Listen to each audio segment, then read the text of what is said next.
friends, how's it going today? Welcome back to the channel for another video with me, Justin, the Red Island Shaver. Very glad to have you in the den for this one. So, we are doing a shave with the Swedish Witch. Fresh citrus. Have it all smooshed down. And the Thirsty Badger lather bowl. Actually, not all of it. I used about half the sample. I find if you spread it out pretty good, you can get a pretty consistent load that way, and I think there is plenty of soap in here for a shave, which leaves me half a sample for a second shave, so that's good. That's good. Brush for today is going to be my CoyoteCuts Demented Topper. I was talking to David Bailey about this one on a live today on Lather and Blade Reviews. He was wondering what everybody's favorite brush is. And makers, this is mine. This is done by CoyoteCuts, also known as Richard Sea Otter, out of Ontario, Canada. And he does this in his spare time out of the garage, and he makes beautiful, beautiful brushes. So we're just gonna get right into loading this. Sample is from my enabler, Dave Charlebois. And actually, Dave sent out samples to something like 36 members of Canadian wet shavers. He bought like 4 pucks of Swedish Witch, and I think one of them for sure is just all sampled out. It's crazy. So very generous, Dave. Thank you very much. Scent strength on this, I'd give it about a 3.5, 4. Not overly strong, and the scent that I do get is. It's just a nice, fresh, clean citrus. Reminds me actually of Highland Springs citrus. So this is more of a pithy smell. This would be more of a like a peel or zest or rind smell than the fruit inside. Quick little blurb of Ken Klitschko, also known as Shave 326. And Corey, Shaving with Chief, are kind of having a bit of a debate. Not really a debate, but Ken was mentioning about being extra and using pre-shaves. And then Corey was saying, you know, he doesn't really see the need, especially if you're using high-end soaps. And I agree with Corey. I totally do. And here's my take on pre-shaves. And I want to get this just right out here at the start before I forget. I think that's a good load. Yeah. I don't use pre-shaves either, and here's why. One, I do use good soaps. And secondly, now this isn't my theory, but I remember picking it up somewhere in a forum that the whole purpose of shaving soap, besides giving something for your razor to glide on, and you know, offering some cushion from the blade, and you know, slicking up your skin, is also to clean the beard hairs. So apparently, from this research that was in this forum, beard hairs, when they are oily and dirty, they like to lay flat, and they are harder to cut, apparently. So the other purpose of soap is to clean those beard hairs. And what cleaning the beard hairs does is it strips the oils and everything off them. It stiffens them up, makes them stand up straight, and makes it easier for the razor to clip them off. Which, I mean, if you look at it from that point of view, it makes sense to me. And yeah, makes perfect sense to me. So that's one of the reasons I don't use a pre-shave, because if that is really the way it works out, then I think putting an oil on your face might be a bit counterproductive when you're going to scrub most of that oil off with a soap anyway. That's my thoughts. I could be dead wrong. You guys can let me know in the comment section down below. But anyway, we'll get into lathering up this soap. Very nice face feel on this Swedish Witch. Feels very creamy. It does actually feel quite luxurious. I really do like the face feel on this. And I do believe this is the vegan formula. And it's making a cracking lather. I've used Swedish Witch in the past. I have the unscented that Maddie sent me. Great soap. Do another application of water. I think we're at number 3, number 4. Anyway, and we're going to be testing some blades today. I know this is usually my DE shave day for a camera, but doing a bit of blade testing. So I didn't get anything honed, but what I did do is I finally got some strop paste, and I will put a link down below to the paste that I got. My good buddy Lyle, the SaskShaver, another channel I get a link. I'm going to link all these channels I'm mentioning too down below. Oh, big old cannonball right there on my ink. Lyle, the SaskShaver, sent me a link to the paste he uses from Lee Valley Tool, and it is pretty good. It's 6 ounces of green Chromox paste, and it is hard paste too. Like, honest to God, I think this stuff is gonna last forever. And what a time I had getting on the strop, because, you know, I don't see too good. And it's so hard that I ended up laying the cloth side of my strop on my counter. And so I had some resistance, and then just rubbing the paste on it till I got some transfer. And then I wasn't sure if I even had paste on the damn strop. I had to use my phone to check, and I thought I did. And I was like, well, I'll strop the 2 razors, and sure enough, there was residue on the blades, so I think we're good. So anyway, I got one blade here I've had for 3 years. It was starting to get tuggy. So it's time to see if pasting it would bring it back. I've had that, like I said, I've had that blade for 3 years. It's on its original edge, and I'm trying to avoid getting it honed if I can, because Canada Post is just completely screwed right now, and I really don't want to send my blades in the mail if I don't have to.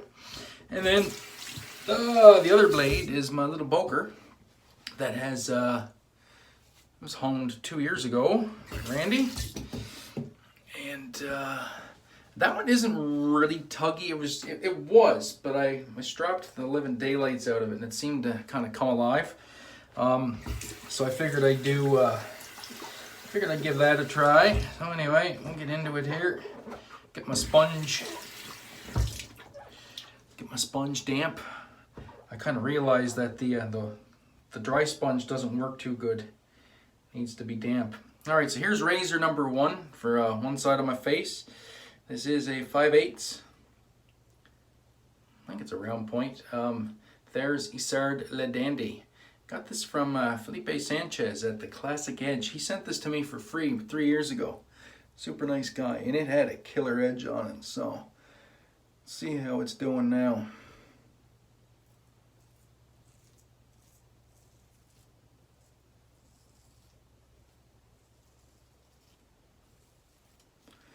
Okay, that feels pretty good.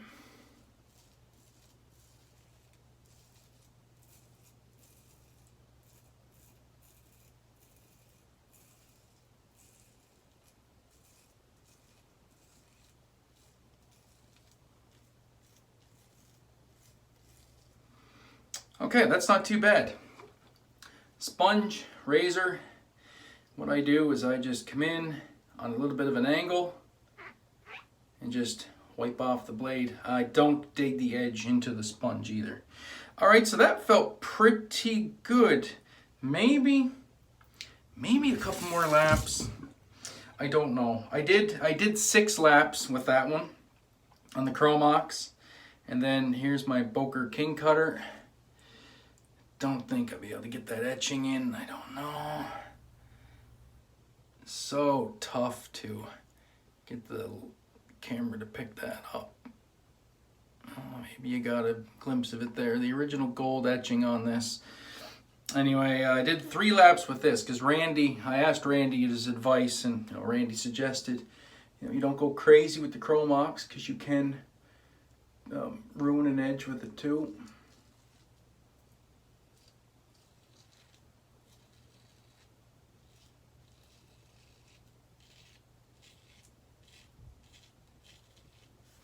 That feels nice.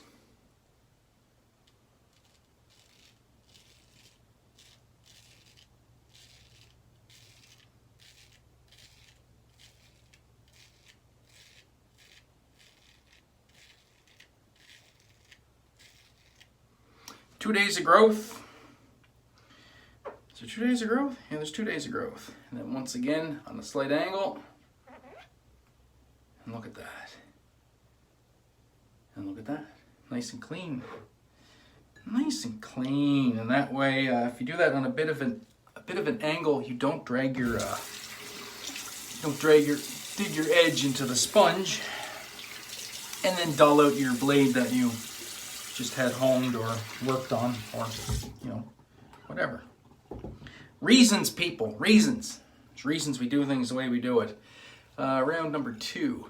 That was a very nice first pass, actually, with both blades.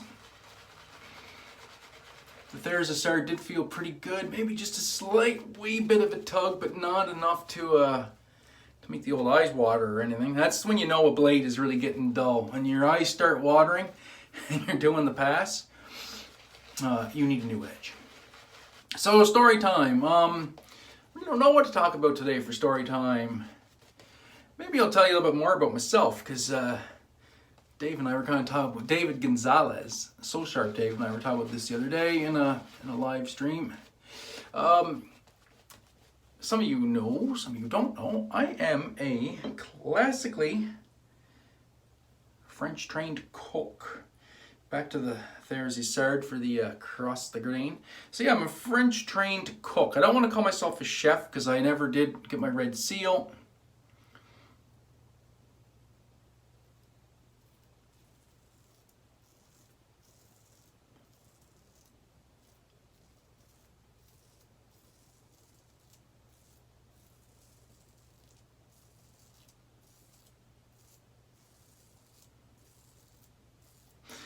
That almost had me nervous there. The only time I ever got myself a memory line was with this blade on that pass. So yeah, I was a French-trained cook. Only did 1 year of the culinary. I went to the Culinary Institute of Canada here in Prince Edward Island. It's actually one of the most prestigious and well-known culinary programs in the world. We have students come from all over the world come to this class or this school. I only did the 1 year of a 2-year program because I got my girlfriend pregnant. And anyway, I did my OJT, which was also very important, my on-the-job training, my 640 hours. So I could have gone back and done the 2nd year, but my girlfriend was pregnant. I decided to go work at something and, make some money for the baby. That baby's 19 years old now. That girlfriend and I have been married for 15 years. So it all worked out.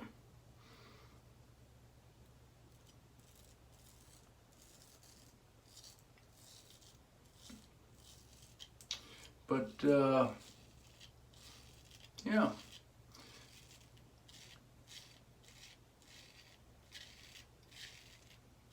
The first year just teaches you all the basics, like butchery, bakery, everything, like the whole gamut. And then what the 2nd year does is it focuses on the fine dining. Well, I did fine dining for my OJT, and then I've done fine dining a few times in my career, so it doesn't really matter. In fact, to get a red seal in Canada, which is your trade certification,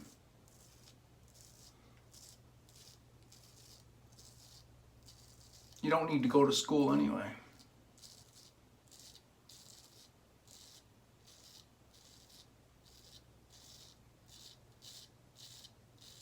You can just go apply to kitchen and do the apprenticeship program, where you end up going to Holland College, which is the college that runs the culinary, for a few weeks every year. You do your blocks. So really, you don't need to spend the 20 grand on an education if you don't want to, especially if you're, the type of person that can learn by doing things anyway, and you're able to pick up the basics and you can find a good chef to work with. But anyway, so I've run kitchens. I've worked in huge banquet kitchens, done fine dining, worked in family style restaurants. So I've done this over the years interspersed with my trucking career. I took a couple years off from trucking especially from long haul medical problems and stuff. And then went back into cooking, and then unfortunately cooking here in PEI, it's like a lot of things. You know, they're crying for cooks. We are a food island. We're known for our food here on PEI. Our fresh produce, our seafood, our beef, our everything. And we're known as a food destination, but restaurants don't want to pay their employees jack shit. And then a lot of it is seasonal, so only in the spring and the summer, and then at the end of it, it's like, oh, well, thanks for helping us make all that money. See you later. And it's really hard to make a living at it. All right, I need to wipe off the neckline here. The soap is very slick. It's performing very nice. I do like the Swedish witch. Blades are doing quite good too, actually. I might do a couple more laps on the paste with the Thiers Issaed. We'll see how it does on this pass here. This will tell us all we need to know.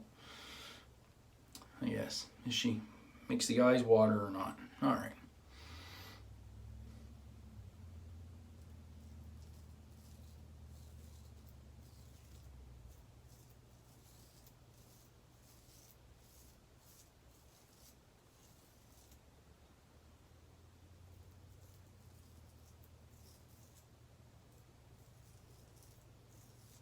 Oh, so far so good.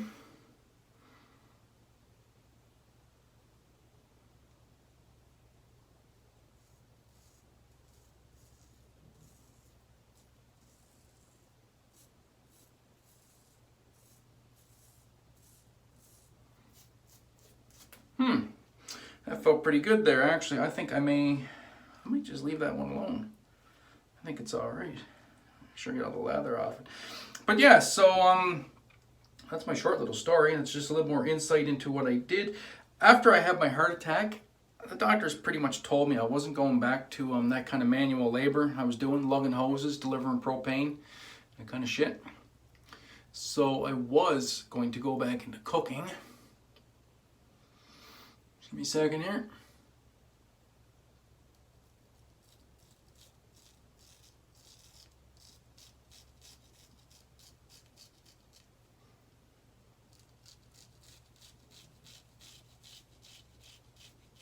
Gotta be able to hear when I'm putting the edge to my face.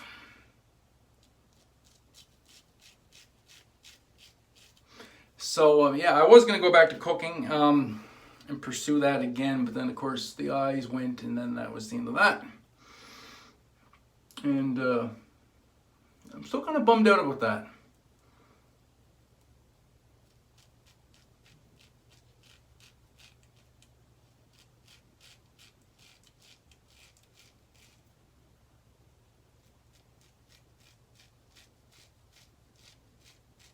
And this little Böker is shaving great.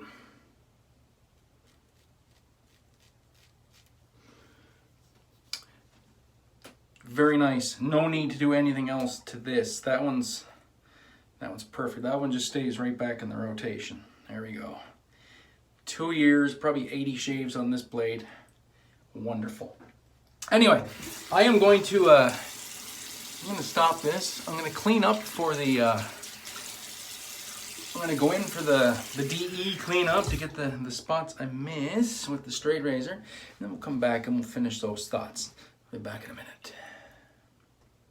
Alright, and we're back. So that dried down actually into a nice BBS after I cleaned up just the neckline here.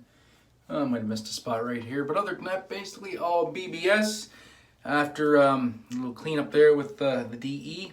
Very nice shave. Very happy with the way those edges performed today, which is great. I guess that strop paste is a thing. If you catch your blades before they're too far gone, you can resurrect them and bring them back from the dead. And we're going to go with Maol Grooming Frankenlime. Absolutely love this splash, and of course it fits in great with the theme. And to be honest, there is really no residual scent really coming off this soap. But it was a great shave with the Swedish Witch. Really enjoyed that. Made a nice creamy lather. Oh, that feels nice. I'm pretty sure there's alcohol in this, and not even a tingle. Yeah, that was a good shave. Anyway, yeah, nice lather. There's actually still a bit left in the bottom of the sample bowl, so probably tomorrow I'll shave with it again. I'll just add the rest of the sample into what's left in the bottom of my lather bowl, and maybe I'll do a bowl lather tomorrow. Who knows? We'll see. And anyway, the Coyote Cuts, as usual, that custom brush that I had made, performed marvelously. So that's the shave for today, guys. Thank you so much for tuning in. I do appreciate all the support and all the love you guys give me. And, you know, it just makes my day to be able to comment with you guys, interact on the YouTubes and in the Facebook groups and all that good stuff. So that's it for me until Saturday with the next video. Yeah, that's it. So until then, my friends, be safe, be kind to one another, and as always, have a great day, an even better shave, and we'll catch you on Saturday. Peace.